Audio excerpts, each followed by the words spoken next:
Hoje é o primeiro dia, a primeira quarta-feira, onde nós vamos iniciar esta campanha de libertação baseada neste livro, Daniel capítulo 1. Semana passada nós demos abertura na campanha falando sobre a primeira visão de Daniel, que era ele mesmo. Daniel conseguiu entender que ele precisava se preservar, se guardar, que ele precisava se manter intacto e de uma maneira purificada. Daniel capítulo 1, versículo de número 5. Amém? Vamos começar do 5. E o rei lhes determinou a porção diária das iguarias do rei e do vinho que ele bebia, e que assim fossem mantidos por 3 anos, para que no fim destes pudessem estar diante do rei. E entre eles se achavam dos filhos de Judá, Daniel, Ananias, Misael e Azarias. E o chefe dos eunucos lhe pôs outros nomes, a saber, Daniel pôs Beltesazar, Hananias, Sadraque, Misael, Mesaque e Azarias, Abidnego. E Daniel propôs no seu coração não se contaminar com a porção das iguarias do rei, nem com o vinho que ele bebia. Portanto, pediu ao chefe dos eunucos que lhe permitisse não se contaminar. Ora, Deus fez com que Daniel achasse graça e misericórdia diante do chefe dos eunucos. E disse o chefe dos eunucos a Daniel: tenho medo do meu senhor o rei, que determinou a vossa comida e a vossa bebida. Pois, porque veria ele os vossos rostos mais tristes do que os dos outros jovens da vossa idade? Assim porias em perigo a minha cabeça para com o rei. Então disse Daniel ao dispenseiro, a quem o chefe dos eunucos havia constituído sobre Daniel, Ananias, Misael e Azarias: experimenta, peço-te, os teus servos 10 dias, e que se nos deem legumes a comer e água a beber. Então se examine diante de ti a nossa aparência e a aparência dos jovens que comem a porção das iguarias do rei. E conforme vires, procederás para com os teus servos. E ele consentiu isto, e os experimentou 10 dias. E ao fim dos 10 dias, apareceram os seus semblantes melhores, e eles estavam mais gordos de carne do que todos os jovens que comiam das iguarias do rei. Assim o dispenseiro tirou-lhes a porção das iguarias, e o vinho de que deviam beber, e lhes davam legumes. Quanto a estes 4 jovens, Deus lhes deu o conhecimento e a inteligência em todas as letras e sabedoria, mas a Daniel deu entendimento em toda visão e sonhos. Podemos assentar.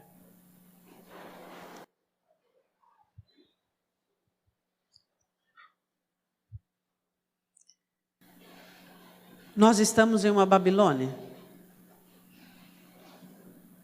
O mundo é uma Babilônia. E a palavra do Senhor diz assim, que Daniel foi levado à Babilônia por uma situação projetada por Deus. E nós falamos sobre isso semana passada. E que Daniel pôde entender espiritualmente aquela situação. A palavra do Senhor nos ensina que quando Daniel chega na Babilônia, ele percebe uma armadilha para ele e para os seus. Essa armadilha era a mesa do rei. E a primeira atividade da Babilônia com respeito a Daniel, ele recusa. A primeira atividade da Babilônia era dar-lhe de comer, determinar a porção diária. Daniel sabia de todos os trâmites daquele país, de toda a consagração, de todo o principado e potestade. Daniel era um judeu, um homem espiritual. E ele sabia que aquele país era um país idólatra. E ele sabia também sobre o primeiro e grande mandamento, sobre Deus e os ídolos. E Daniel não podia se permitir, em uma terra estranha, em um país estranho, fazer algo que desabonasse ele nas regiões celestiais. Ele não podia permitir ficar em desvantagem, porque se na terra dele ele precisava de Deus, muito mais vivendo na Babilônia. Se no céu eu preciso de Deus, muito mais vivendo na terra. E Daniel entendia isso. E ele sabia. Assim como nós temos conhecido, por exemplo, o Salmo de número 1. Bem-aventurado o homem que não anda segundo o conselho dos ímpios, nem se detém na roda dos pecadores. Antes o seu prazer está na lei do Senhor, e na sua lei medita de dia e de noite. Nós sabemos que a contaminação, ela existe. Nós convivemos diariamente com pessoas que fazem coisas, agem, que o mundo jaz no maligno e que pessoas servem ao maligno. E eu quero falar hoje de uma contaminação silenciosa, nociva e destrutiva. Eu quero falar de uma contaminação chamada amargura. Amargura não é ódio. Não. Você não tem amargura de uma pessoa que você não conhece. Você não tem amargura de uma pessoa que que lhe é estranho ou que lhe é distante. Você só sente amargura por alguém que você gosta, ou por alguém que você ama, ou por alguém que você considera. E a amargura, ela é algo muito sutil, plantado no coração de muitas pessoas. Existem pessoas que não conseguem compreender, mas elas têm uma amargura crônica. Elas vivem com uma amargura crônica. Ressentimentos e coisas que não foram resolvidas em sua vida lá atrás, dão a elas uma conotação de inclinação à amargura. São pessoas que já são amargas.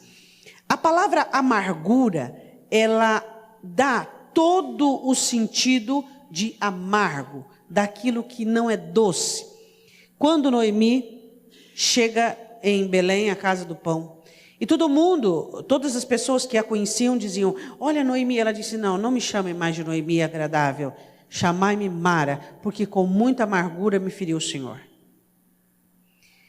Ela coloca e atribui a Deus as suas escolhas, aquilo que optou, aquilo que inclinou-se. Bom, a Bíblia diz assim, que Daniel achou graça, Deus abriu, quebrantou o coração do chefe, e o chefe permitiu com que ele fosse experimentado durante 10 dias. Se você ler no versículo de número 10, é muito interessante quando diz assim, os vossos rostos ficarem mais tristes do que os outros jovens da vossa idade. Esse é o meu receio, que vocês fiquem abatidos. É muito preocupante quando nós ficamos abatidos ao termos que obedecer. Ficamos abatidos ao termos que fazer a vontade de Deus. A preocupação do chefe era que ao mudar o cardápio dos moços, eles manifestassem uma desnutrição. Isso era preocupante. Muitas vezes nós, como crentes e servos e filhos, nós comemos dos manjares do rei, não do rei celestial. Nós nos alimentamos e então percebemos que os nossos rostos estão tristes e estamos abatidos. Mas existe outro tipo de abatimento que acontece na vida de algumas pessoas, que quando elas não conseguem viver da maneira que querem e são obrigadas a obedecerem, elas também ficam abatidas. Você já viu crente assim? Que fica abatido porque tem que obedecer. Que fica abatido e desnutrido porque tem que fazer o que é certo. Eu quero que você vá comigo em 2 Coríntios capítulo 2. Em primeiro lugar, eu quero falar com você sobre a questão do perdão. O porquê que eu abordo neste primeiro dia de campanha a questão do perdão, 2 Coríntios capítulo 2. Porque um dos grilhões mais fortes que tem aprisionado os crentes é a amargura, a falta de perdão. O perdão existe nele alguns estágios. O primeiro estágio do perdão é quando você não sente mais nada. Você lembra do acontecido e o seu coração e o seu emocional, ele não é mexido. O segundo estágio do perdão é quando você consegue relacionar-se com aquela pessoa de uma maneira saudável. E o terceiro estágio do perdão é quando você consegue fazer algo de bom por aquela pessoa. E você volta, e você consegue, e você faz, e você consegue vencer toda aquela situação. O que acontece conosco como crentes, que nós nem chegamos ao primeiro estágio. O nosso perdão, ele é tão antibíblico, que nós nem sequer podemos lembrar no fato que aconteceu, que as nossas entranhas já se acendem, que já ficamos totalmente dominados e fermentados por aquilo que aconteceu. Nós muitas vezes dizemos que perdoamos, dizemos que esquecemos, dizemos que passou, mas o maior empecilho que impede o perdão, que temos que liberar, é que nós achamos que ao perdoar uma pessoa, estamos fazendo um favor àquela pessoa. E nós nos esquecemos que ao perdoar, eu estou fazendo um favor para mim mesmo. Ao me liberar, ao libertar o meu coração de toda aquela amargura, eu estou dando à minha vida a oportunidade de continuidade. Eu estou dando à minha história a oportunidade de permitir com que o Espírito Santo continue dentro de mim. Porque o Espírito Santo e a amargura não combinam no mesmo lugar. Aí você me perguntaria, pastora, existem pessoas mais tendenciosas à amargura? Existe. As pessoas mais tendenciosas à amargura são as pessoas avarentas. Pessoas avarentas são apegadas, pessoas avarentas, elas nutrem uma certa ignorância. Pessoas avarentas são tendenciosas a amargurar-se. Elas não são livres, consequentemente elas não libertam. Se eu sou livre, eu liberto. Se eu sou cativa, eu prendo. É assim que funciona. As pessoas avarentas, elas são tendenciosas a apegar-se tanto às coisas boas, e elas não conseguem dominar o apego e acabam apegando-se às coisas ruins. As coisas ruins que acontecem com elas, elas não conseguem administrar adequadamente, aquilo fica bombardeando a mente delas como um pensamento absoluto e consecutivo, e aquilo fomenta dentro do coração delas. Por quê?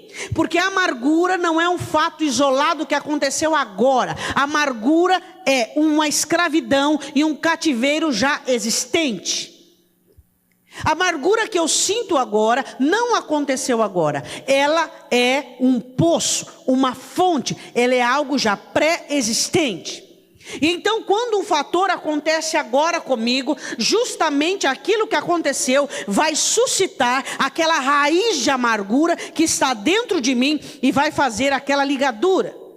E então eu não vou conseguir perdoar aquela pessoa, desmembrar aquela pessoa, liberar aquela pessoa, porque o feito, a obra dela está ligado àquilo que eu sou. Por quê? Porque a amargura, ela faz parte da essência do crente. Por quê? Porque ela faz parte da essência da alma. Quando eu digo para vocês que existem sentimentos que não são sentimentos fracos nem frágeis. A amargura é um sentimento que quando ela entra dentro do coração, ela não entra para brincar, ela entra para criar raízes. Assim como a rejeição. Quando a amargura entra dentro do coração de uma pessoa, ela entra e ela firma raízes. Ela não é fácil de ser arrancada, ela não é fácil de ser vencida. Ela não se vence com uma oração, ela não se vence apenas com uma vontade de querer vencer. Porque a amargura, ela não é um sentimento superficial. Ela penetra e enraiza dentro da alma. Ela cria raízes. Então, quando você sente algo, quando você sofre uma rejeição, sofre um agravo, aquilo se une. A raiz que você tem, aquela essência dentro de você e faz a ligadura. Paulo, muito preocupado com a igreja de Corinto, ele fala sobre uma das vitórias de Satanás. Uma das vitórias de Satanás dentro da vida das pessoas é vencê-las por meio da amargura. Existe um complexo dentro do ser humano que é muito interligado, que é a rejeição e a amargura. Toda pessoa que se sentiu rejeitada, ela é tendenciosa a ser amargurada. Não necessariamente sendo uma regra. Não. Existem pessoas que foram rejeitadas e que hoje conseguiram vencer a rejeição. Mas a maioria das pessoas que foram rejeitadas e receberam aquilo num comportamento ensoberbecido, elas desenvolvem a amargura. São pessoas amarguradas. O porquê eu começo essa campanha falando da amargura? Porque a amargura tira a graça. Quando Daniel chega em Babilônia, ele não chega com o coração amargurado. Quando você tem um coração amargurado, é impossível você dar continuidade à sua vida. Você pode receber de Deus bênçãos, você pode receber de Deus um tempo novo, você pode receber de Deus muitas situações novas, mas você vai ser sempre aquela pessoa marcada por aquele sentimento de amargura. Tudo que acontecer no universo terá uma conotação negativa. Você não consegue administrar situações ruins, você se fixa, você coloca o quê? Pilastras e colunas em situações ruins. Daniel, quando sai da sua terra, ele poderia ter saído com o coração amargurado, ressentido, por ter sido levado pela primeira leva, na primeiro rebuscar de Nabuco, mas ele não. Ele chega na Babilônia com o coração aberto, sabendo que mesmo ali, ele tinha que ser livre. Existem pessoas que nutrem amargura em seus corações e elas são cativas mesmo em um tempo de liberdade. E elas são cativas diante do Deus da liberdade. E elas são presas em si mesmas. Pastor, e por que todo amargurado é avarento? Porque a avareza é antes. A avareza nasce da rejeição. Pessoas rejeitadas desenvolvem a avareza ou não? Pessoas rejeitadas não desenvolveram avareza, tá? Mas algumas delas desenvolvem. Toda avareza, ela é condicionada à rejeição. A pessoa não teve, então quando ela começa a ter, ela começa a pegar-se. Como alguém, é de graça, abriu a porteira, pega-se. E a palavra do Senhor diz assim, em 2 Coríntios capítulo 2, Paulo preocupado com a igreja, ele diz assim, olha, a quem perdoardes alguma coisa, também eu. Porque o que eu também perdoei, se é o que tenho perdoado, por amor de vós o fiz na presença de Cristo. Olha a segunda parte. Para que não sejamos vencidos por Satanás. Ele diz, se nós não perdoarmos, Satanás pode entrar na vida desta pessoa e destruir, e até mesmo na nossa. A amargura e a não liberação do perdão traz a vitória das trevas. O que é que ele diz no versículo abaixo? Ele diz assim, porque nós não ignoramos os seus ardis, ou seja, nós não somos ignorantes do universo de possibilidades que o inferno pode trabalhar com a amargura. A amargura desencadeia doença, a amargura desencadeia ignorância, a amargura desencadeia problema financeiro, a amargura desencadeia problema familiar, a amargura desencadeia possessão maligna, a amargura tira, arranca a felicidade. Pessoas amarguradas não têm futuro, elas só possuem passado. Pessoas amarguradas não têm presente, elas só possuem passado. Elas são travadas por um acontecimento, foram impedidas de enxergar além dos muros de sua historicidade. O que nós precisamos entender, o que o diabo faz com algo na sua vida que não foi administrado. Ele usa uma ofensa, ele usa uma marca dentro de você, para fazer com que você fique sentenciado àquela situação, e que você não tenha futuro. O que faz com que as pessoas fiquem marcadas por um acontecimento? Ele fica bombardeando a mente, o coração destes, criando cenas, criando episódios, usando a imaginação para fantasiar coisas, fazendo com que aquela pessoa se sinta diminuída, fazendo com que aquela pessoa afloresça dentro dela a rejeição. Diga assim comigo, pessoas que venceram a rejeição não serão amarguradas. O caminho de você não ser amargurado é você vencer a rejeição. Daniel não se sentiu rejeitado, ele não se sentiu entregue ao destino, porque a vida dele estava nas mãos de Deus. A questão não importa quem te rejeitou, não importa quem não gostou de você, não importa quem não fez por você. Você encontrou o Cristo, que é o seu tudo. Você acabou de cantar sua colheita, sua herança, é sua fonte, sua bênção, o seu tesouro.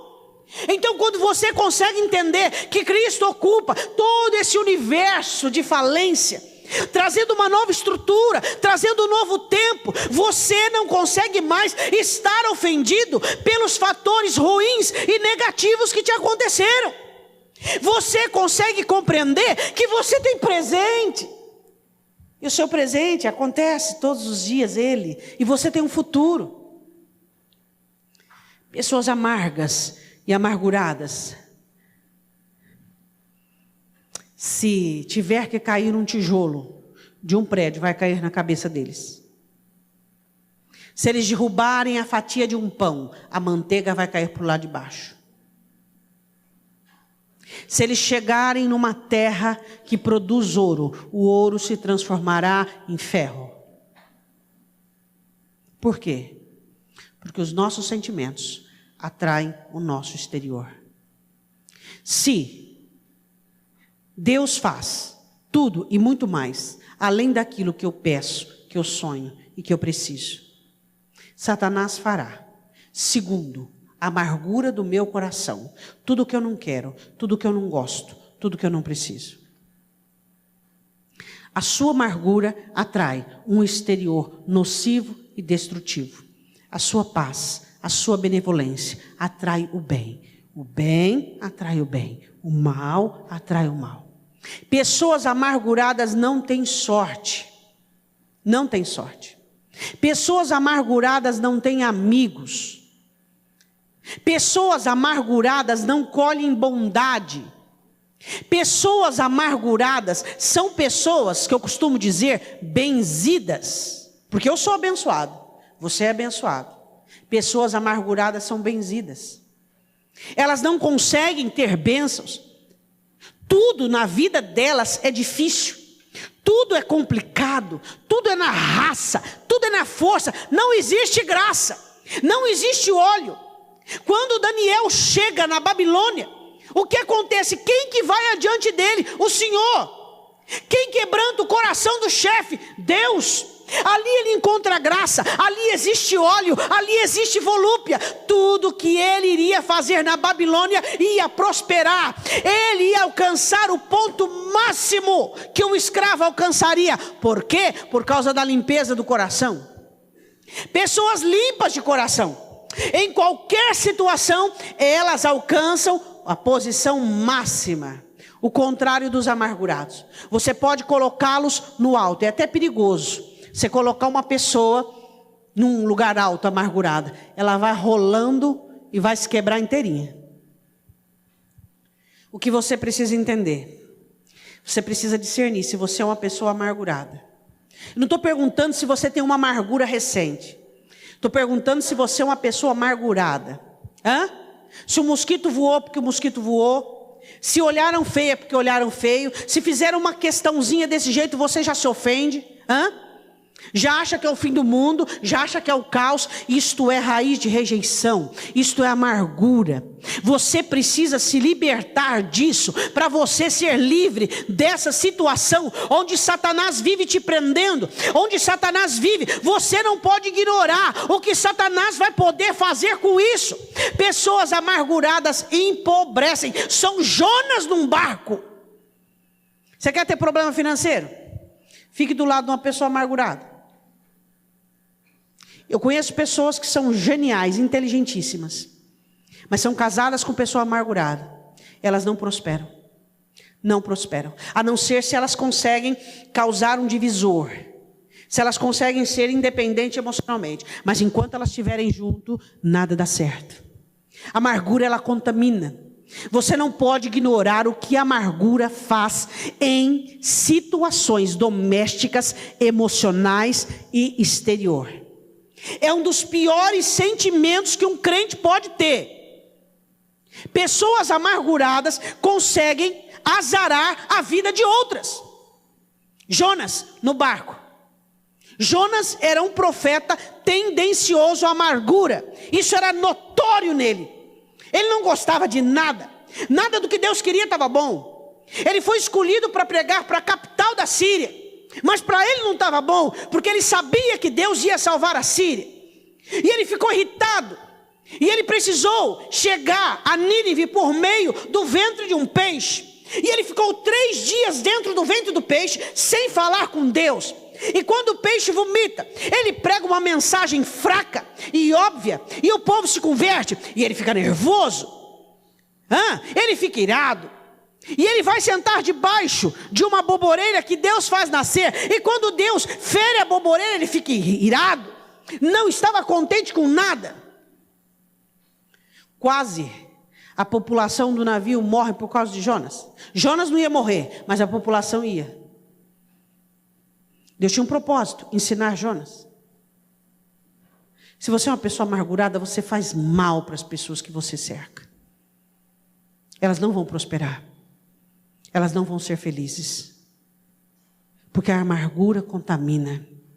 Você não imagina o que o diabo pode fazer com a amargura. Pessoas amargas, ressentidas, rejeitadas, infelizes, desistentes. Pessoas que qualquer situação muda o contexto dela, muda o humor dela. Pastora, como que eu sei que eu sou amargurada? Por inúmeras situações, uma delas é o seu humor. Se o seu humor muda facilmente por causa das situações que te cercam, te fazendo de uma hora, de 5 minutos para o outro, azedo, você é uma pessoa amargurada. Pessoas que não são amarguradas, elas se entristecem com fatos. E a tristeza, elas administram.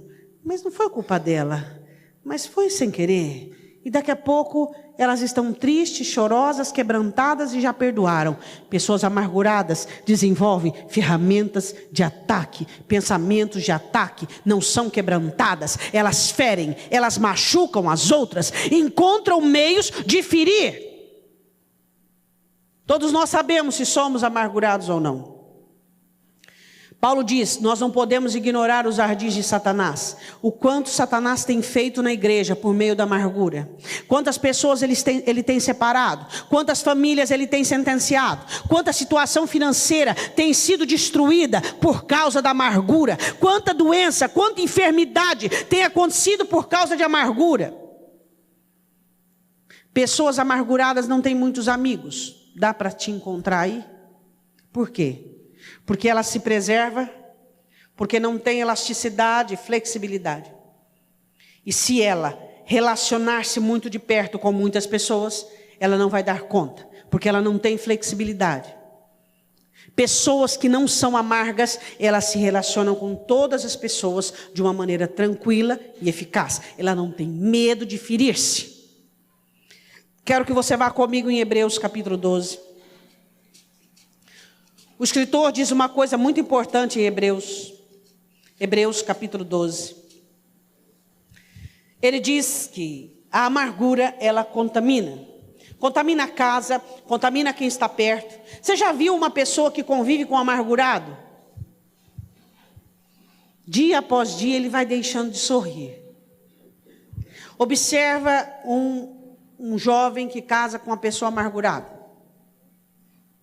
Aquele jovem alegre, expansivo, dinâmico, sorridente, aquela pessoa aberta, boa de conversa, que ama viver, no bom sentido do contexto. Ele vai murchando, e quando você percebe, ele já ganhou aquela conotação de luto, ele já está debaixo de um lutamento. Porque não há condições de sobreviver num ambiente de amargura. A Bíblia diz assim, em Hebreus capítulo 12, versículo de número 14... Ele diz, segui a paz com todos e a santificação, sem a qual ninguém verá o Senhor. Por que o escritor fala de santificação? Porque ele vai falar de um sentimento que é contrário à santificação, que é a amargura. Eu sei que coisas ruins aconteceram com você. Mas não necessariamente você precisa ser uma pessoa amargurada. Por isso existe o perdão. Por isso existe em nós a habilidade de esquecer. Por isso que nós nos livramos e nos despimos de tudo que foi e avançamos para aquilo que está adiante de nós. Por isso que em nós existe habilidade em Deus para perdoarmos, para amarmos. A palavra do Senhor diz em Hebreus 12, 14, que devemos seguir a paz e a santificação. Aí ele diz no versículo 15, vamos ter cuidado que ninguém se prive da graça de Deus. Diga comigo, graça. Você sabe o que é a graça de Deus? É o contrário da desgraça. A graça de Deus é o óleo, facilidade, favor, sorte, bênção. É volúpia, é situação que vai. Tem pessoa que diz assim, mas parece que a minha vida não vai, as coisas não andam, as coisas não caminham, demoram para acontecer. Por que será? Amargura. Aquele irmão lá, nem crente como eu ele não é, mas a coisa acontece para ele tão rápido. Vai sondar o coração dele, para ver se ele é uma pessoa fixada nos atos humanos. Existe um ato do qual me capturou, é o sacrifício de Cristo. Não existe atos humanos que possam me capturar.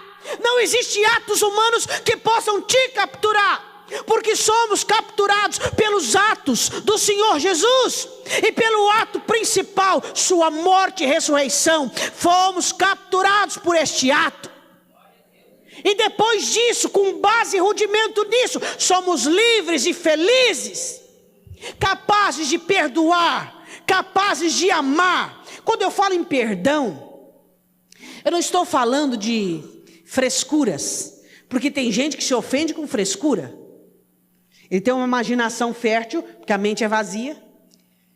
Então ele fica criando coisas, imaginando situações. Quando eu falo em perdão, eu falo em coisa séria.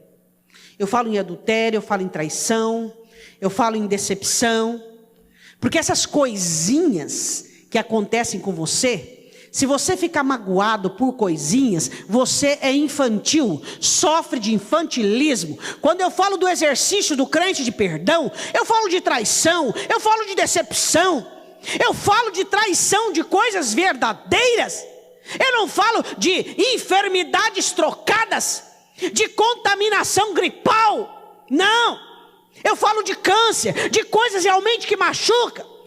O irmão deixou de orar para você, você já fica magoado. Cresça, amadureça. Quando eu falo em perdão, eu falo abandono de pai, eu falo abandono de mãe, eu falo de rejeição.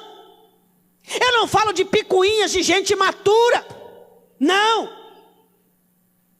Tem gente que, então eu preciso perdoar porque aquele irmão cresce, meu irmão, amadurece, seja uma pessoa madura. Tem gente que fica magoada por coisas absurdas. Qual é a resposta disso? Não tem vida própria. O ato de Cristo na cruz não funcionou para ela. Ela fica obcecada nos atos humanos. O negócio dela é o universo humano. A Bíblia diz assim: tendo cuidado que ninguém se prive da graça de Deus. Azarado. Quem não tem a graça de Deus é azarado. Azarado. Tem um azar medonho. A vida vai definhando. A coisa não dá certo. Não funciona. É doença, é problema financeiro, é tudo. Tudo vai definhando. Olha para a sua vida. Vê se ela está crescendo ou decrescendo. Amargura faz isso. Amargura faz definhar. Aí ele diz assim: de que nenhuma raiz de amargura brotando. Amargura é o seguinte: ela cresce, ela brota, ela frutifica, ela aumenta, ela não fica, é igual um câncer. Vai aglomerando células e a coisa vai crescendo. A Bíblia diz que ela brota e vos perturbe. Perturbação, incomodação, desânimo, e por ela muitos se contaminem. Ela contamina quem está perto. Quando você convive com uma pessoa amargurada, você tem que ter direção, graça e misericórdia de Deus para não se contaminar. Não permitir que os diz que diz, os embaraços, as raposinhas, as questõezinhas. O quê? Está maluco? Alvo. Fez? Realmente? Aprontou realmente? Me perdoa. Não aprontou? Ignora. Se você ficar atrás de gente doente, você não cresce. O que acontece dentro das igrejas é assim, doente com doente. Você falou, não falei. Você falou, não falei. Você falou, não falei. Fez? Fez. Não fez? Não fez. Cresce, meu irmão. Cresce. Você não fez? Não. Cresce. Amadurece. Eu quero que você vá comigo em 1 João capítulo 3. 1 João capítulo 3. Nós vamos parar na amargura. Semana que vem nós vamos falar sobre espíritos de confusão, falta de discernimento, espíritos que enganam. 1 João capítulo 3, versículo de número 10. 1 João capítulo 3, versículo de número 10. Nisto são manifestos os filhos de Deus e os filhos do diabo. Qualquer que não pratica justiça e não ama seu irmão, não é de... E amar, diz João, é dar a vida pelo próximo. Você conhece um filho de Deus, um filho do diabo, portanto, quanto ele ama. João não estava falando no mundo, ele estava falando para a igreja. Que existe dentro da igreja filhos do diabo. Pessoas que não conseguem amar. Pessoas que não conseguem doar a sua vida. Que falam que são filhos de Deus, mas em suas práticas não tem nada a ver com Deus. Porque Deus é amor. Deus é amor. E quando você ama a Deus, os defeitos dela, as questões dela são irrelevantes. Porque não é o que ela faz que é importante para você, é quem ela é. É o quanto ela precisa de você, é o quanto você tem para doar. Tem gente que fica de olho em você, analisando os seus atos, analisando o seu comportamento. Pare com isso. Pare de ficar olhando para as pessoas, olhando e esperando uma falha dela, um deslize dela. Isso é prática de filhos do diabo. Os filhos de Deus não ficam perscrutando as pessoas, esperando uma falha, esperando uma queda, um deslize. Os filhos de Deus abraçam as pessoas e assumem-as como elas são. Para de ficar analisando, para de ficar observando o que fez, do jeito que fez, da maneira que falou, qual foi a conotação, o jeito. Que isso? Aí ele diz assim no versículo de número 15: qualquer que odeia seu irmão é homicida, é comparado a um assassino, é igual idólatra. O idólatra é comparado ao feiticeiro. Idolatria, rebelião, feitiçaria, tudo no mesmo grupo. Quem odeia o seu irmão é comparado a um assassino. É assim que é comparado.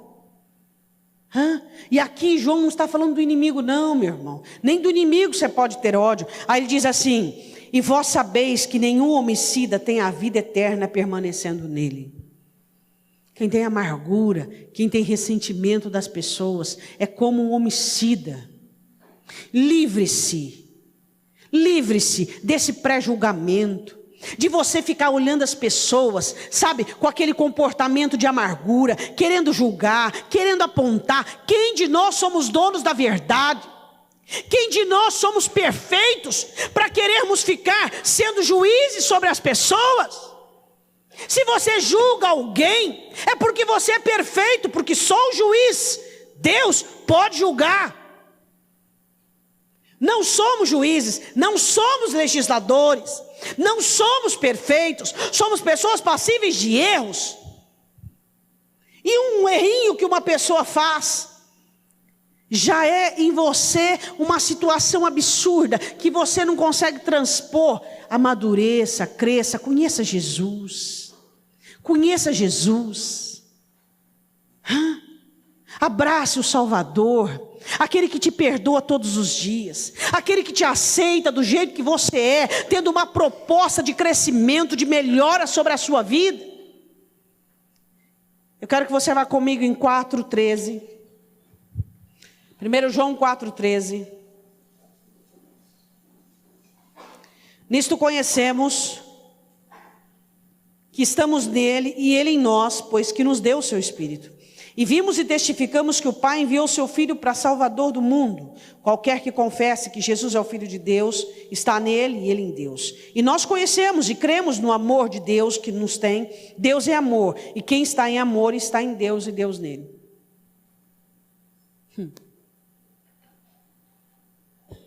O amor é uma opção. O amor é um dever de todos nós. Por que a sua primeira reação é a rivalidade? A sua primeira reação é a amargura? A sua primeira reação é o desfeito, a sua primeira reação é o amargo, porque você é amargurado. A primeira reação dos filhos de Deus é o amor, é a misericórdia, é ver e analisar por que aconteceu, por que fez, vou cobrir, vou ajudar, vou sustentar. Essa é a primeira reação dos filhos de Deus. Daniel chega na Babilônia, e não existe nele amargura, nem ressentimento, existe nele amor e graça. E ali ele recebe a graça do Senhor, a volúpia, o favor de Deus. E se torna o rapaz mais inteligente e mais espiritual e mais usado na questão de visões e sonhos do Antigo Testamento. Por quê? Coração limpo. Quero dizer uma coisa para você. Se você tem projeto com Deus e você tem amargura, Deus não tem projeto com você. Deus se afasta dos amargurados. Deus não tem projeto com gente amargurada. Deus tem projeto com gente de coração limpo. Quem sabe você olha para o irmão na igreja e você fala, aquele irmão, a vida dele vai bem, ele prospera, dá tudo certo. E ele não é tão perfeito quanto eu. Olha o coração dele. Deus já não nos ensinou em Samuel que ele olha para o coração. Seu coração, você tem dever de estar limpo. Limpo do passado, limpo de quem fez, limpo de quem aconteceu.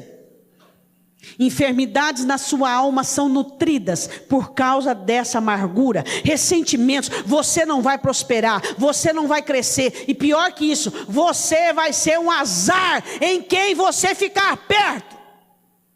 Doença vai ser deliberada, pobreza, dificuldade financeira. Eu desafio você a ver uma pessoa amargurada, próspera, abençoada. Eu desafio.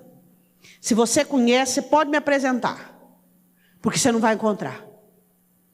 Pessoas amarguradas não prosperam. Pessoas amarguradas não dão certo na vida. Não funcionam. Não funcionam. E quem está do lado delas vai definhando também. Às vezes são pessoas geniais, inteligentes e hábeis, vai definhando. Porque a amargura traz uma cobertura destrutiva para o lar, para a casa e para a família. Pastora, como é que eu sei que eu sou uma pessoa amargurada? É só você olhar no espelho e ser sincero. Olha no espelho e olha nos seus olhos. Olhe para a sua reação diante das alfinetadas humanas. Olha para a sua postura diante do passado. Olha para a sua postura no presente. Olha a sua flexibilidade de dinamismo para enfrentar situações indesejáveis. Você fica patinando, você faz de um mosquito um elefante. Tudo para você é gigantesco, tudo para você maximiza. Amargurado. Uma questãozinha que nem deveria tocar no assunto. Questão de gente grande. Tem crente que não devia estar sentado aqui no banco. Ele teria que estar lá no departamento infantil. Por quê? Porque ele sofre de infantilismo. Corporeamente ele é adulto, mas emocionalmente é uma criança. Que não sabe lidar com desacordos, que não sabe lidar com questões adultas. É isso que acontece. Uma igreja doente, uma igreja enferma, uma igreja que dá lugar para Satanás, uma igreja aprisionada, pessoas sem flexibilidade e dinamismo de vida. Com tanta coisa séria. Será que não existe coisas na nossa vida que são importantes para nós nos dedicarmos? Precisamos ficar dando atenção a coisas ínfimas e pequenas?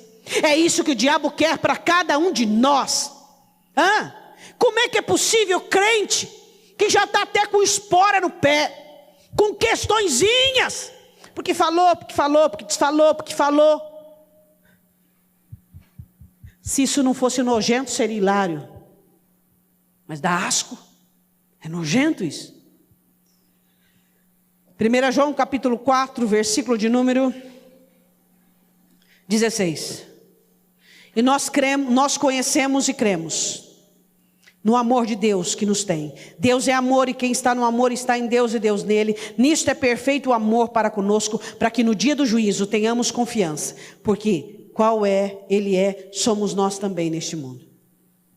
Diga assim para o seu irmão, você é como Jesus é. Lembre-se que João está falando sobre amor.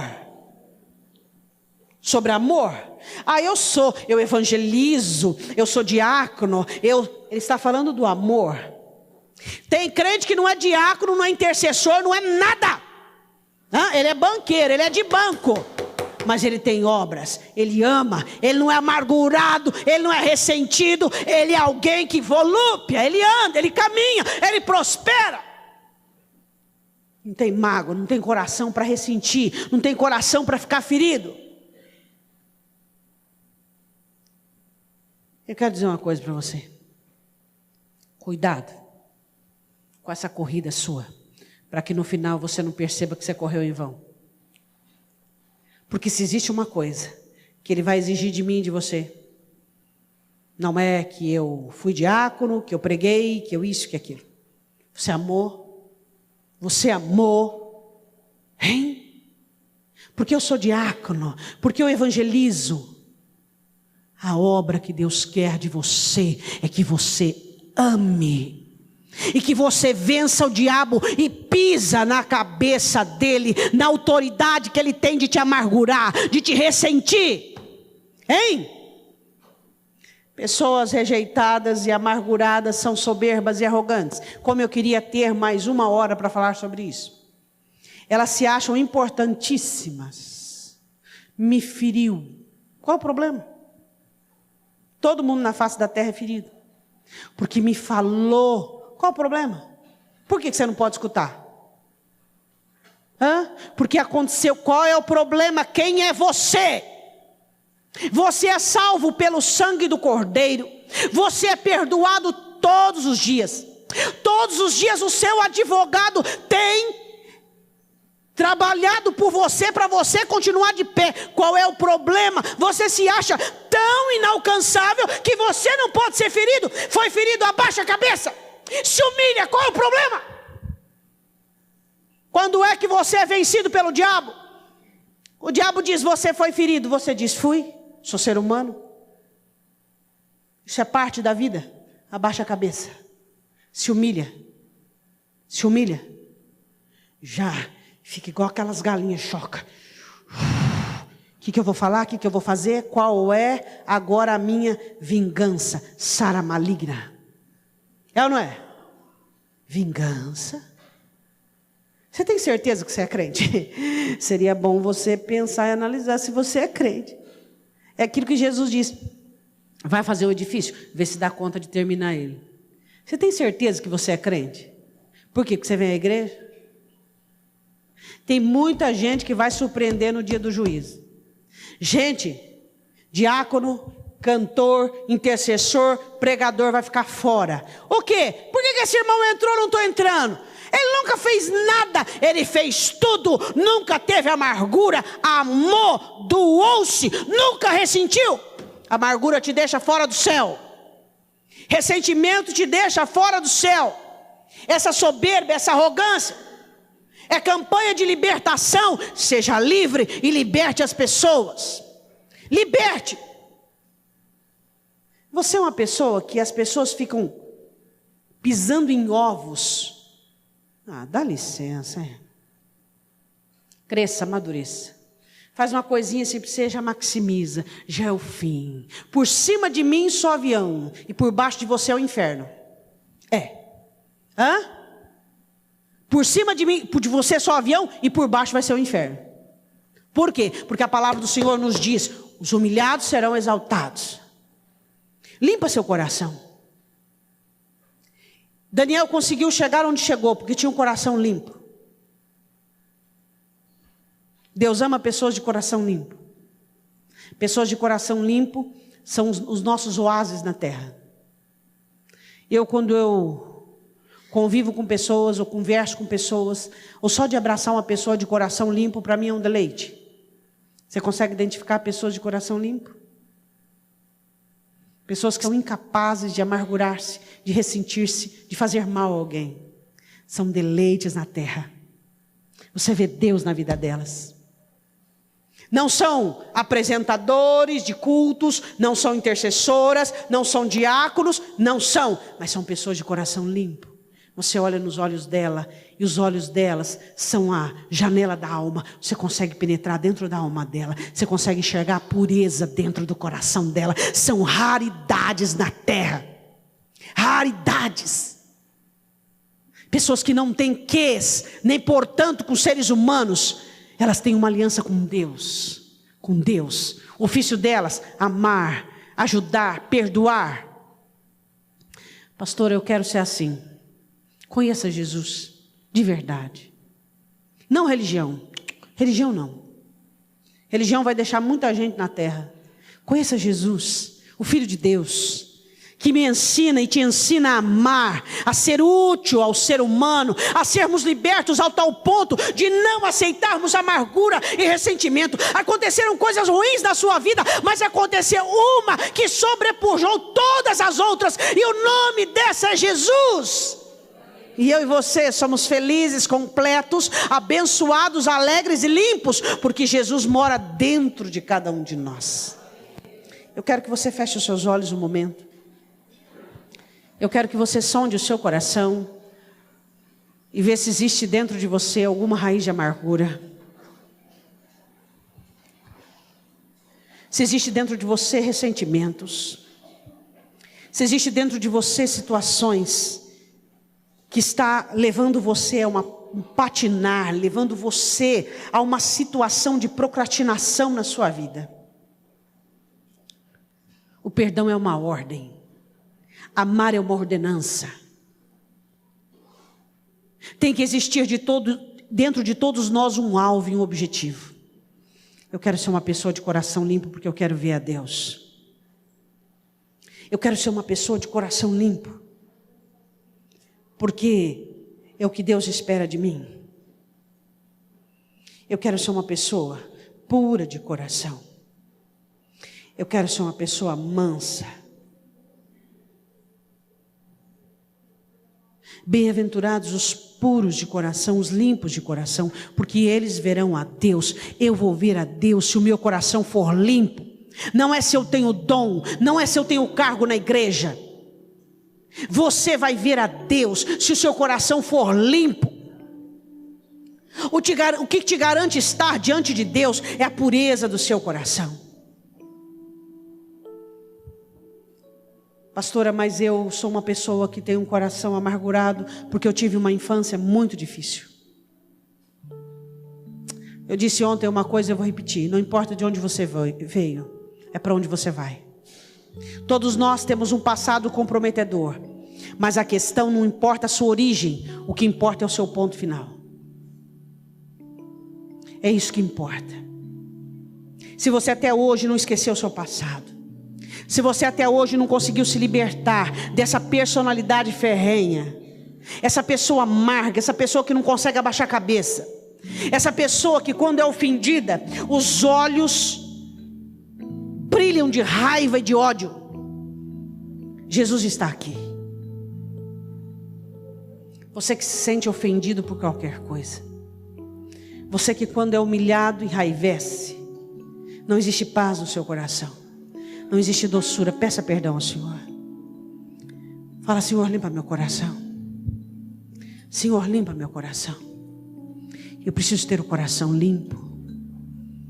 Eu não posso ser uma pessoa amargurada.